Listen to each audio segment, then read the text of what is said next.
+1 കെമിസ്ട്രിയുടെ മറ്റൊരു ക്ലാസ്സിലേക്ക് എല്ലാവരെയും സ്വാഗതം ചെയ്യുന്നു.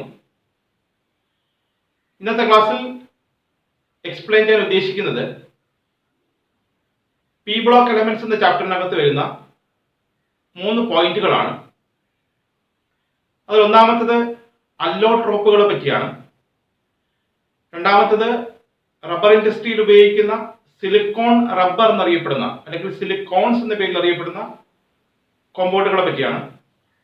മൂന്നാമത് കാർബൺ മോണോക്സൈഡിന്റെ പ്രിപ്പറേഷൻ പ്രോപ്പർട്ടീസ്. അപ്പൊ അതിൽ ഒന്നാമത്തെ കാര്യം അല്ലോട്രോപ്പുകളെ പറ്റി.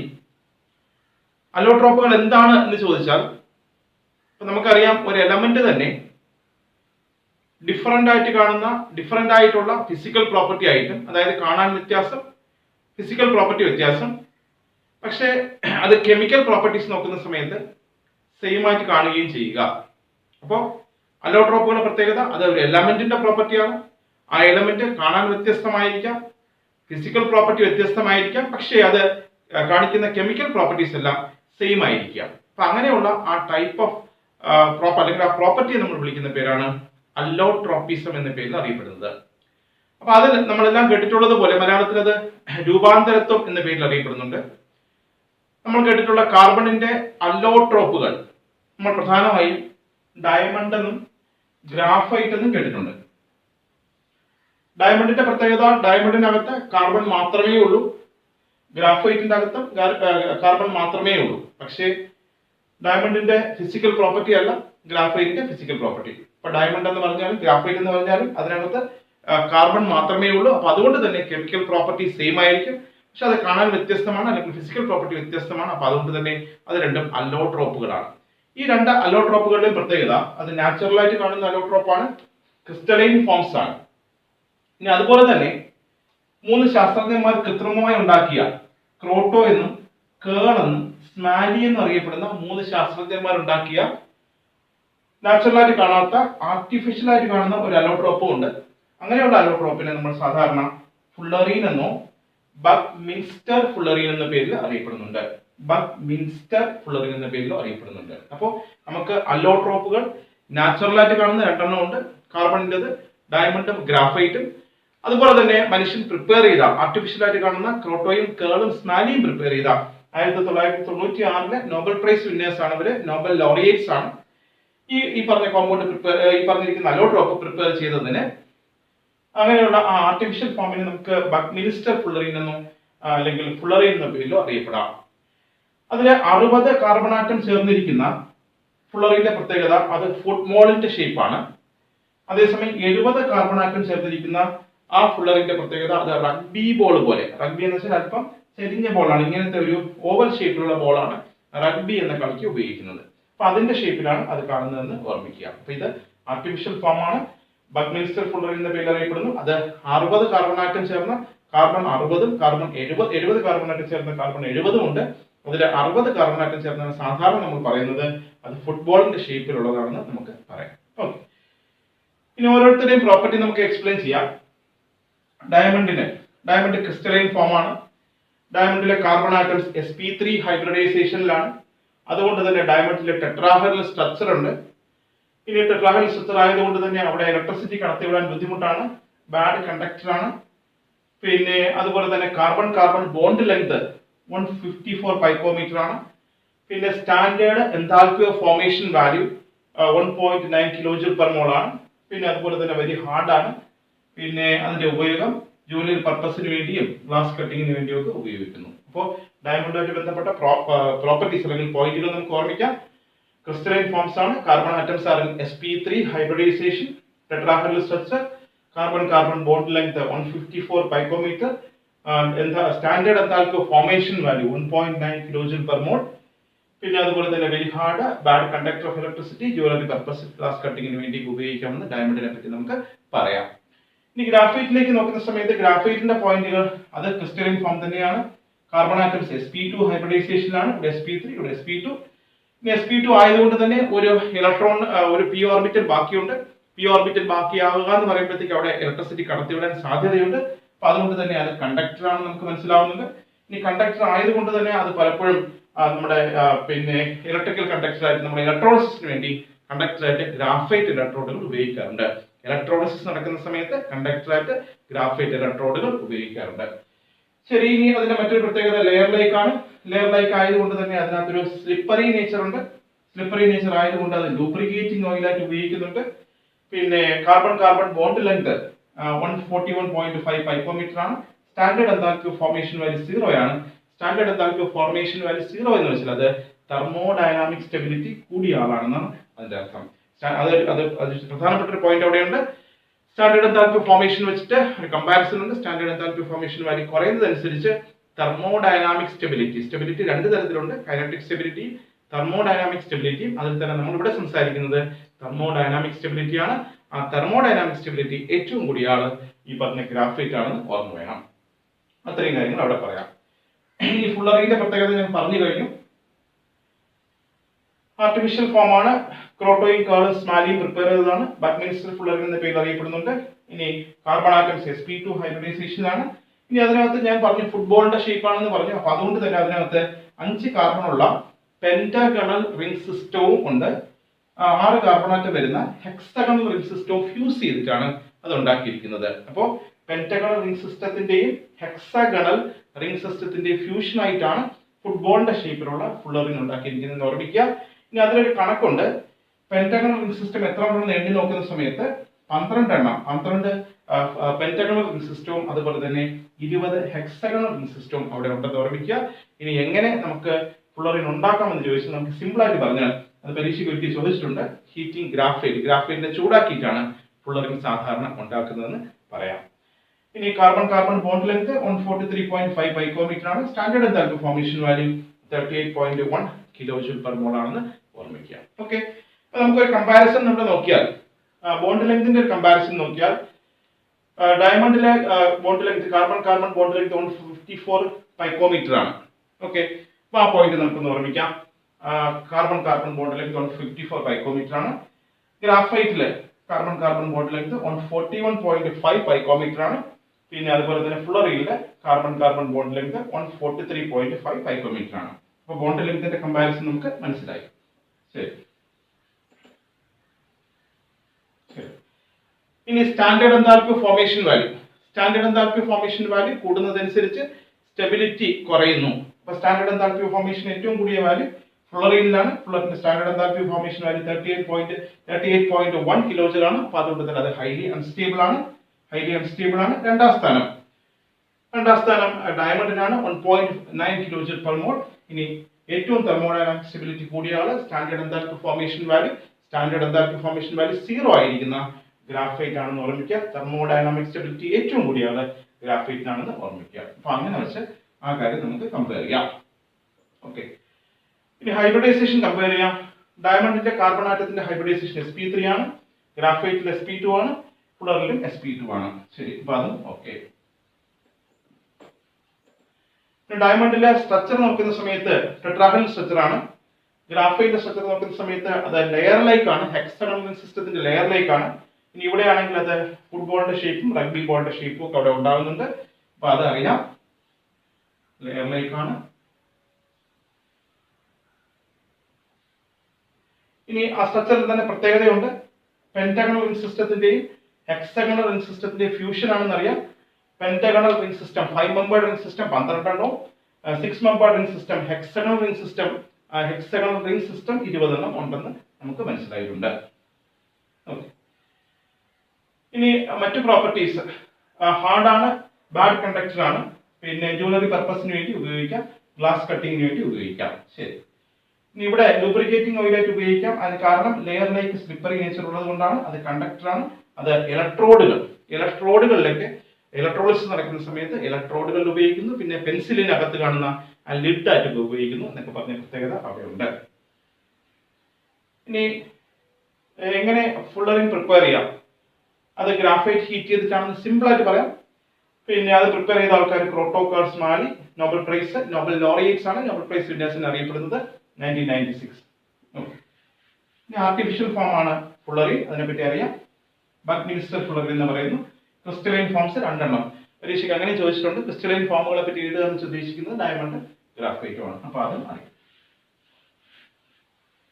ഇനി അമോർഫസ് ആയിട്ട് കാണുന്നത് സാധാരണ ലാംബ് ബ്ലാക്ക് പോലുള്ളത് അമോർഫസ് ഫോംസ് ആണെന്ന് നമുക്കറിയാം. ഓക്കെ, അപ്പോൾ ഒന്നാമത്തെ പോയിന്റ് പഠിച്ചു കഴിഞ്ഞു. ഒന്നാമത്തെ പോയിന്റ് അല്ലോട്രോപ്പുകളെ പറ്റിയാണ്, വിശദമായി അറിയാം. പോയിന്റ് ആയിട്ട് തന്നെ ഹാർഡ് വർക്ക് ചെയ്ത് പഠിച്ചെടുക്കുക. അതിനകത്തുള്ള ഓരോ പോയിന്റ് വെച്ച് നമുക്ക് പരീക്ഷയ്ക്ക് പുതിയ പുതിയ ചോദ്യങ്ങൾ ഉണ്ടാക്കിയെടുക്കാം. ഓക്കെ, അപ്പൊ ഇന്ന് പറയാൻ ഉദ്ദേശിക്കുന്ന രണ്ടാമത്തെ കാര്യം, അപ്പൊ അതിനുവേണ്ടി ഞാനിപ്പോ ഇങ്ങനെ CH4 എന്ന് എഴുതിയാൽ നിങ്ങൾ വായിക്കുന്നത് മീത്തേൻ എന്നാണ്. ഓക്കെ, അപ്പൊ എങ്കിൽ SiH4 ഇതിനെ വിളിക്കേണ്ട പേര് സിലേൻ. സിലേൻ. അപ്പൊ അതിൽ തന്നെ ഞാൻ ഈ SiH4 തന്നെ കാണിക്കാം. H4. ഈ SiH4 രണ്ട് ഹൈഡ്രജൻ മാറ്റിയിട്ട് രണ്ട് ആൽക്കൈൽ ഗ്രൂപ്പുകൾ കൊടുക്കുന്നു. ആൽക്കൈൽ CH3 ഗ്രൂപ്പ് അല്ലെങ്കിൽ C2H5 ഗ്രൂപ്പ്. ജനറലായിട്ട് നമുക്ക് അതിനെ R എന്ന് റെപ്രസെന്റ് ചെയ്യാം. ശരി, ഞാൻ CH3 കൊടുത്തു. അപ്പോ സിലേനിലെ രണ്ട് ആൽക്കൈൽ ഗ്രൂപ്പ് കൊടുത്തിട്ട് അത് ഡൈ ആൽക്കൈൽ സിലേനായി. ഇനി ഈ രണ്ട് ഹൈഡ്രജൻ കൂടെ മാറ്റാം. പകരം ആൽക്കൈൽ ഗ്രൂപ്പിന് പകരം രണ്ട് ക്ലോറിൻ കൊടുക്കുന്നു. അപ്പോൾ ഡൈക്ലോറോയും ആയി. ഞാൻ ഈ കോമ്പൗണ്ട് ഒന്ന് എടുത്തെഴുതാം. CH3 ട്വൈസ്, ഇത് രണ്ടുമായി. പിന്നെ Si അതെഴുതി, പിന്നെ രണ്ട് Cl. ഓക്കെ, അപ്പൊ എങ്കിൽ ഈ കോമ്പൗണ്ടിനെ നമ്മൾ വിളിക്കേണ്ട പേര് dichloro di alkyl silane. Silane, dichloro di alkyl silane. ശരി, ഈ കോമ്പൗണ്ടാണ് നമുക്ക് ഇനി അടുത്ത സ്റ്റാർട്ടിംഗ് മെറ്റീരിയൽ ആയിട്ട് ഉപയോഗിക്കേണ്ടത്. അടുത്തൊരു പ്രോപ്പർട്ടിയിലേക്ക് നമ്മൾ വരികയാണ്. അപ്പൊ ഇതിനെ ഞാൻ ഇങ്ങോട്ട് എക്സ്പാൻഡ് ചെയ്ത് എഴുതുന്നു. Si CH3 Cl Cl.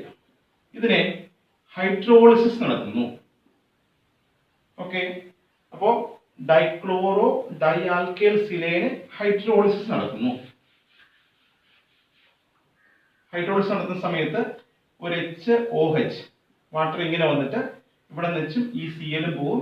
പകരം ആ Cl സ്ഥാനത്ത് OH ഗ്രൂപ്പ് ഇരുത്തണം. സോ CH3 ഇവിടെ ഞാൻ പറഞ്ഞു HCl പോയിട്ട് പകരം OH നെ അവിടെ ഇരുത്തണം. OH തീർന്നില്ല. അതുപോലെ തന്നെ ഒരു വാട്ടർ ഇവിടെ വന്നിട്ട് HOH ഇവിടെ വന്നിട്ട് ഇവിടെ നിന്ന് HCl പോകണം, പകരം OH നെ അവിടെ ഇരുത്തണം. So OH. ഓക്കെ, അപ്പൊ നമ്മൾ രണ്ടാമത്തെ ഒരു പുതിയ പോയിന്റിലേക്ക് വരികയാണ്.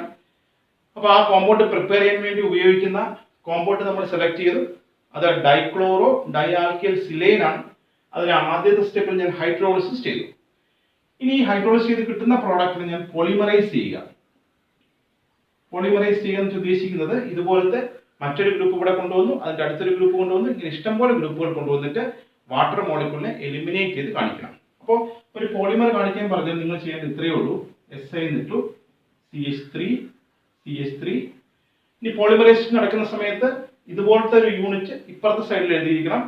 ആ യൂണിറ്റിൽ കാണുന്ന OH ഗ്രൂപ്പും ഇവിടെ നിന്നൊരു H കൂടെ വാട്ടർ മോളിക്യൂൾ എലിമിനേറ്റ് ചെയ്തതിനു ശേഷം ബാക്കി അവിടെ അവശേഷിക്കുന്നത് O എന്നൊരു ഗ്രൂപ്പ് ആയിരിക്കും. ഇനി അതുപോലെ തന്നെ മറ്റൊരു യൂണിറ്റ്, ഇതുപോലത്തെ ഒരു യൂണിറ്റ് ഇപ്പുറത്തെ സൈഡിൽ വന്നിട്ട് ഇവിടെ നിന്ന് OH അപ്പുറത്ത് നിന്ന് ഒരു H എടുക്കുക. അപ്പൊ ഇവിടെ ഒന്നും അവശേഷിക്കുന്നില്ല. അപ്പൊ ചുരുക്കം പറഞ്ഞാൽ ഒരു പോളിമർ കാണിക്കാൻ പറഞ്ഞാൽ ഇതുപോലത്തെ ഒരുപാട് ഗ്രൂപ്പുകൾ പരസ്പരം ചേർത്തിട്ട് അവിടെ എവിടെ ആയിട്ട് വാട്ടർ മോളിക്യൂൾ എലിമിനേറ്റിന് ശേഷം ബാക്കി അവശേഷിക്കുന്നത് ഇവിടെ നിന്ന് ഒരു H മാറ്റുക, ഇവിടെ നിന്ന് ഒരു OH മാറ്റിയിട്ട് N ടൈംസ് ഇട്ട് എഴുതിയാൽ മതി. പോളി എന്ന് ഉദ്ദേശിക്കുന്നത് ഒരുപാട് എണ്ണം ഉണ്ട് എന്നർത്ഥത്തിൽ ഉപയോഗിക്കുന്ന ഒരു വാക്കാണ്. സോ N എന്നതുകൊണ്ട് റെപ്രസെന്റ് ചെയ്യാം. ഇനി നമുക്കൊന്ന് ചുരുക്കി എഴുതിയാൽ CH3 ട്വൈസ് അതെഴുതി, Si അതെഴുതി, O N ടൈംസ്. അപ്പൊ ഇതിന് ജനറൽ ആയിട്ട് റെപ്രസെന്റ് ചെയ്ത R, ഞാൻ നേരത്തെ പറഞ്ഞു ആൽക്കൈൽ ഗ്രൂപ്പിന് പകരം R എന്ന് കൊടുക്കാം. So R2 SiO N times. അപ്പൊ ഈ എഴുതിയിരിക്കുന്ന ഫോർമുലയുടെ പ്രത്യേകത, ഈ ഫോർമുലയിലെ ഇവിടെ സിലിക്കണിന് പകരം കാർബൺ വന്നാൽ അത് കീറ്റോണുകളുടെ ഫങ്ഷണൽ ഗ്രൂപ്പാണ്. അപ്പൊ കീറ്റോണുകളുടെ കാർബണിന് പകരം സിലിക്കൺ വന്നതുകൊണ്ട് ഇതിനെ ഈ കോമ്പൗണ്ടുകളെ നമ്മൾ വിളിക്കുന്ന പേര് സിലിക്കൺ എന്നല്ല, സിലിക്കോൺ എന്ന പേര് കൊണ്ട് അറിയപ്പെടണം. സോ R2CO ആണെങ്കിൽ അത് കീറ്റോൺ ആണ്. അപ്പൊ അതുപോലെ തന്നെ R2SiO ആണെങ്കിൽ അത് സിലിക്കൺ അല്ല, പകരം സിലിക്കോൺ എന്ന് പറയണം. ഇതിന്റെ പ്രത്യേകത ഇത് റബ്ബറിന്റെ പ്രോപ്പർട്ടി ഉള്ളതാണ്. അപ്പൊ അതുകൊണ്ട് തന്നെ ഇൻസുലേറ്റർ ആയിട്ട് ഉപയോഗിക്കാം. അതുപോലെ തന്നെ സീലാൻഡുകൾ എന്ന് ഉദ്ദേശിക്കുന്നത് ഈ ക്യാപ്പ് പോലെ അടപ്പൊക്കെ ഉള്ള ചില അടയ്ക്കാൻ വേണ്ടിയിട്ടുള്ള സാധനങ്ങളാണ്. അങ്ങനെ റബ്ബറിന് പകരമായിട്ട് ഈ സാധനങ്ങൾ ഉപയോഗിക്കാം. അതുകൊണ്ട് തന്നെ ഇതിനെ സിലിക്കോൺ എന്നോ അല്ലെങ്കിൽ സിലിക്കോൺ റബ്ബർ എന്നോ പറയാം. ഓക്കെ, അപ്പൊ നമ്മൾ പുതുതായിട്ട് സംസാരിക്കുന്നത് സിലിക്കോണുകളെ പറ്റിയാണ്, അല്ലെങ്കിൽ സിലിക്കോൺ റബ്ബറിനെ പറ്റിയാണ്. സിലിക്കോൺ എന്ന് ചോദിച്ചാലോ സിലിക്കോൺ റബ്ബറിനെന്ന് ചോദിച്ചാലോ ഒന്ന് തന്നെയാണ്. അപ്പൊ അതിന്റെ ഉപയോഗം ചോദിച്ചാൽ റബ്ബറിന്റെ ഉപയോഗം നമുക്ക് പറയാം. ഇനി സിലിക്കോൺ എങ്ങനെ പ്രിപ്പയർ ചെയ്യുന്ന ചോദിച്ചാൽ പറയേണ്ടത് ഇത്രയേ ഉള്ളൂ. ഡൈക്ലോറോ ഡൈആൽക്കൈൽ സിലേനെ ആദ്യം ഹൈഡ്രോളിസിസ് ചെയ്യുക, രണ്ടാമത്തെ സ്റ്റെപ്പായിട്ട് പോളിമറൈസ് ചെയ്യുക. ആ സമയത്ത് നമുക്ക് സിലിക്കോണുകൾ കിട്ടുന്നു എന്ന് പറയാം. ഇനി സിലിക്കോണിന്റെ general representation R2SiO n times എന്നാണ്. അതിന് എക്സാമ്പിൾ ചോദിച്ചാൽ ഈ പറഞ്ഞിരിക്കുന്ന ആളിനെ പറ്റി പറയാം. ഓക്കെ, അപ്പൊ ഇന്ന് നമ്മൾ പഠിച്ച രണ്ടാമത്തെ പോയിന്റ് ആണത്. ആദ്യം പറഞ്ഞത് അലോട്രോപ്പുകളെ പറ്റിയാണ്, രണ്ടാമത് പറഞ്ഞത് സിലിക്കോണിനെ പറ്റിയാണ്. ഓക്കെ, ഇനി മൂന്നാമത് നമ്മൾ കാർബൺ മോണോക്സൈഡിനെ പറ്റി പറയുന്നു. എങ്ങനെ കാർബൺ മോണോക്സൈഡ് പ്രിപ്പയർ ചെയ്യാം? നിങ്ങൾ നേരത്തെ കേട്ടിട്ടുള്ളതാണ്. കാർബണിന്റെ കൂടെ സ്റ്റീം ആഡ് ചെയ്യുന്ന സമയത്ത് കാർബൺ മോണോക്സൈഡും ഹൈഡ്രജനും ചേർന്ന ഒരു മിക്സർ ഉണ്ടാകുന്നുണ്ട്. അപ്പൊ അങ്ങനെ നമുക്ക് കാർബൺ മോണോക്സൈഡ് പ്രിപ്പയർ ചെയ്യാം. പിന്നെ അങ്ങനെ കാർബൺ മോണോക്സൈഡും ഹൈഡ്രജനും ചേർന്ന മിക്സറിനെ വാട്ടർ ഗ്യാസ് എന്ന് പറയണമെന്നും കേട്ടിട്ടുണ്ട്. Water gas.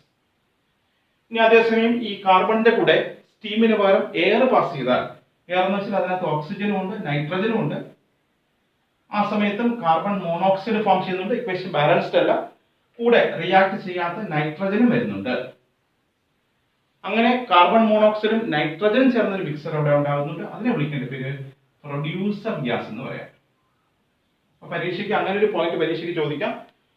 വാട്ടർ ഗ്യാസ് എന്ന് വെച്ചാൽ ഉദ്ദേശിക്കുന്നത് is A mixer of carbon monoxide and hydrogen.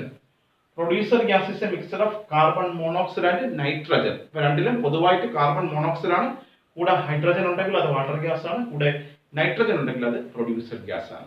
ശരി, ഇനി മറ്റൊരു preparation method formic acid HCOH. അതിന് ഡീഹൈഡ്രേറ്റ് ചെയ്താലും നമുക്ക് കാർബൺ മോണോക്സൈഡ് പ്രിപ്പയർ ചെയ്യാം. ഓക്കെ, അപ്പൊ കാർബൺ മോണോക്സൈഡിന്റെ പ്രിപ്പറേഷൻ 3 പോയിന്റുകൾ പറഞ്ഞു. ഒന്നാമത്തെ പോയിന്റ് പിന്നെ വാട്ടർ ഗ്യാസിനെ പറ്റിയാണ്. കാർബണിന്റെ കൂടെ സ്റ്റീം ആഡ് ചെയ്താൽ നമുക്ക് വാട്ടർ ഗ്യാസ് കിട്ടുന്നുണ്ട്. അതേ കാർബണിന്റെ കൂടെ എയർ ആഡ് ചെയ്താൽ പ്രൊഡ്യൂസർ ഗ്യാസ് കിട്ടുന്നുണ്ട്. പ്രൊഡ്യൂസർ ഗ്യാസ് ആയാലും വാട്ടർ ഗ്യാസ് ആയാലും രണ്ടിനകത്തും കാർബൺ മോണോക്സൈഡ് ഉണ്ട്. ഇനി അതിന്റെ വ്യത്യാസം എന്താണെന്ന് ചോദിച്ചാൽ കാർബൺ മോണോക്സൈഡിന്റെ കൂടെ ഹൈഡ്രജൻ ചേർന്നാൽ വാട്ടർ ഗ്യാസും കാർബൺ മോണോക്സൈഡിന്റെ കൂടെ നൈട്രജൻ ചേർന്നാൽ അത് പ്രൊഡ്യൂസർ ഗ്യാസ്. മറ്റൊരു പോയിന്റ്, ഈ ഫോമിക് ആസിഡിനെ ഡീഹൈഡ്രേറ്റ് ചെയ്തും കാർബൺ മോണോക്സൈഡ് പ്രിപ്പയർ ചെയ്യാം. ഇനി കാർബൺ മോണോക്സൈഡ് പോയിസണിങ്ങിനെ പറ്റി നിങ്ങൾക്ക് ഓർമ്മയുണ്ട്. കാർബൺ മോണോക്സൈഡ് ശ്വസിച്ചാൽ അത് ബ്ലഡിലെ ഹീമോഗ്ലോബിനായിട്ട് കമ്പൈൻ ചെയ്തിട്ട് കാർബോക്സി ഹീമോഗ്ലോബിൻ ഉണ്ടാകുന്നുണ്ട്. അത് വിഷവസ്തുവാണ്. അപ്പൊ അങ്ങനെ ഓക്സിജന്റെ ഇൻടേക്ക് ഇല്ലാതാവുന്നു, അങ്ങനെ മരണപ്പെട്ടു പോകാൻ സാധ്യതയുണ്ട്. ഇനി കാർബൺ മോണോക്സൈഡിന്റെ ബോണ്ടിങ് നോക്കുന്ന സമയത്ത് ഒരു സിഗ്മ ബോണ്ടും 2 പൈ ബോണ്ടുകളുമാണ്. ഈ കാർബൺ മോണോക്സൈഡ് മെറ്റലുമായിട്ട് കമ്പൈൻ ചെയ്തിട്ട് മെറ്റൽ കാർബോണിൽ എന്നറിയപ്പെടുന്ന കോമ്പൗണ്ടുകൾ ഫോം ചെയ്യാം. ഇനി കാർബൺ മോണോക്സൈഡിന്റെ മറ്റൊരു ഉപയോഗം മെറ്റൽ എക്സ്ട്രാക്ഷന് വേണ്ടിയാണ്.